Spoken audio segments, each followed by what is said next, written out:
السلام علیکم دوستو، آج کی اس ویڈیو کے اندر میں آپ کو ایک بادشاہ اور ایک فقیر کا ایسا قصہ سناؤں گا جس کو سننے کے بعد آپ یقیناً میری بات سے اتفاق کریں گے اور آپ کو پتہ چل جائے گا کہ دنیا اور آخرت کا مقام کیا ہے۔ تو دوستو، قصہ مختصر کچھ یوں ہے۔ ایک فقیر تھا جو کہ گرمیوں کی کڑی دھوپ میں چلا جا رہا تھا۔ جاتے جاتے رستے میں بادشاہ کا محل دیکھا تو آرام کے لیے وہ جگہ بڑی پرسکون نظر آئی، تو کہا کہ چلو کچھ دیر یہاں پہ سانس لیتے ہیں، پھر اپنی منزل کی طرف روانہ ہوں گے۔ ابھی ذہن میں یہ خیال آ ہی رہا تھا کہ فقیر نے اس محل کی طرف اپنے قدم بڑھانے شروع کر دیے، اور جیسے ہی وہ محل کے اندر گیا تو بادشاہ کا تخت دیکھا اور اس پر لیٹ گیا۔ کافی ٹائم سویا رہا اور خود جب بیدار ہوا تو دیکھا کہ ایک خوبصورت نوجوان بابا جی کے پاس کھڑا ہے۔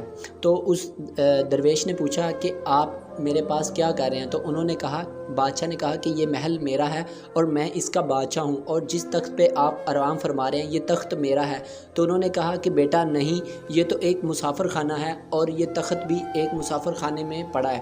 تو اس نے کہا کہ نہیں، یہ مسافر خانہ نہیں ہے، یہ تخت میرا ہے اور میں اس سلطنت کا بادشاہ ہوں۔ تو اس نے کہا کہ اچھا، اگر میں یہ ثابت کر دوں کہ یہ ایک مسافر خانہ ہے تو تم مجھے کیا انعام دو گے؟ تو اس نے کہا کہ میں آپ کو اپنی آدھی سلطنت دے دوں گا اگر آپ مجھے یہ بتا دیں کہ یہ ایک مسافر خانہ ہے۔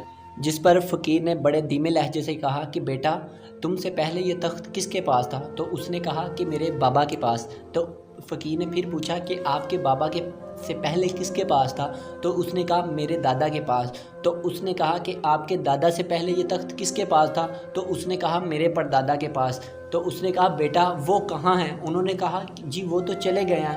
تو انہوں نے کہا بیٹا جب وہ چلے گئے ہیں تو بیٹا تم نے بھی ایک دن چلے جانا ہے۔ جس پر فقیر نے بابا جی کے ہاتھ چومے اور کہا کہ آپ نے مجھے دنیا اور آخرت کے مقام سے بالکل آگاہ کر دیا ہے۔